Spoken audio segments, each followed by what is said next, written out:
Thank you sir, thank you very much. Gangadhar Shastri గారు, మీరు దీని ప్రీ రిలీజ్ ఫంక్షన్లో కూడా నేను మీ స్పీచ్ విన్నాను. బాలయ్య గారి గురించి, బోయపాటి గురించి, అందరి గురించి మీరు మాట్లాడారు. సో ఈ సినిమాలో మీ కాంట్రిబ్యూషన్, దీని గురించి మీరు ఏం చెప్తారు? యదా యదా హి ధర్మస్య గ్లానిర్భవతి భారత అభ్యుత్థానమధర్మస్య తదాత్మానం సృజామ్యహం పరిత్రాణాయ సాధూనాం వినాశాయ చ దుష్కృతాం ధర్మ సంస్థాపనార్థాయ సంభవామి యుగే యుగే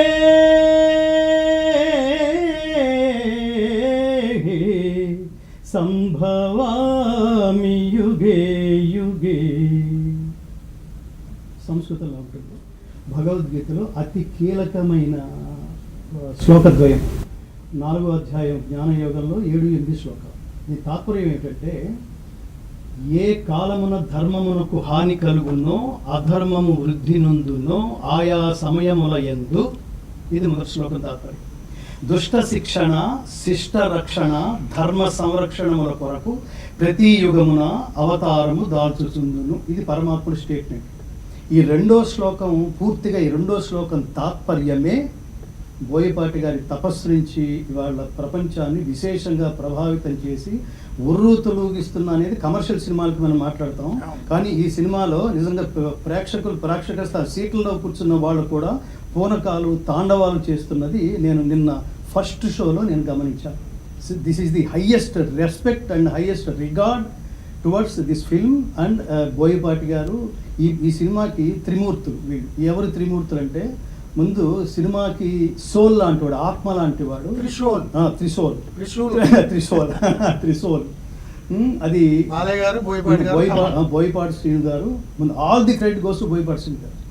అది మా గురువు గారు దాసనారాయణరావు గారి దగ్గర నుంచి, తర్వాత ఇది బాలయ్య గారు కూడా నమ్ముతారు. అందుకని ఆయన cinema captain of the ship, ఆయన ఎప్పుడు సినిమా మధ్యలో వేలు పెట్టడాలు ఇట్లాంటివి ఏం చేయడు. ఆయన ఎప్పటికీ, ఆయన ఎన్నేళ్ళు వచ్చినా కూడా, ఎన్ని సినిమాలు చేసినా కూడా డైరెక్టర్ చెప్పిందే బుద్ధిగా ఆయన విని, అందుకని ఆయన సక్సెస్కి, ఆ పర్ఫార్మెన్స్కి ఏమంటారు, ఈ ముగ్గురికి నేను ఇస్తున్న కాంప్లిమెంట్ ఏంటంటే, ఈ భగవద్గీత శ్లోకంతో ప్రారంభించాను.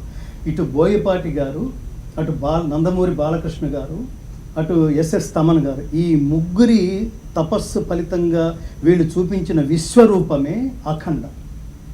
ఇది నేను చెప్తోంది, ఇది అఖండ విజయ ప్రాప్తిరస్తు. ఎవరెన్ని అంటే బిగినింగ్ డేస్లో ఎవరిష్టం ఉంటే వాళ్ళు మాట్లాడుకుంటారు, కానీ రివ్యూ వీటి రేటింగ్లు వీటితో సంబంధం లేదు. ధర్మం ఎక్కడ ఉంటుందో మీరు ఒకసారి, ఇది కృష్ణుని ఇన్స్పిరేషన్గా తీసుకుని తీసిన సినిమా, ధర్మాన్ని ఇన్స్పిరేషన్గా తీసుకుని తీసిన సినిమా. అలాగే ఉత్తమ కర్మ ఎలా చేయాలో ఆ ఇన్స్పిరేషన్తో తీసుకుని తీసిన సినిమా. ఇది నిజంగా ఇది జస్ట్ లైక్ దట్. మీరు ఏమన్నారు, ఒక కమర్షియల్ నలుగురు కూర్చుని ఒక కమర్షియల్ సినిమా తీయటం ఎలా అనే ప్రాసెస్ నుంచి పుట్టింది కాదు. ఇది ఈ దేశంలో పుట్టినందుకు తిరిగి ఈ దేశం రుణం తీర్చుకోవటం ఎలా అనే కంట్రిబ్యూషన్ లెవెల్లో కూర్చుంటే తప్ప ఎంత గొప్ప సినిమా ప్రపంచంలోకి వెళ్ళదు. అది నేను ప్రత్యక్షంగా ఎలా ఫీల్ అయ్యానంటే, ఇప్పుడు సినిమాకి వెళ్ళినప్పుడు, నేను కూడా జర్నలిస్ట్గా పనిచేశాను, 12 సంవత్సరాల పాటు ఈనాడులో పనిచేశాను.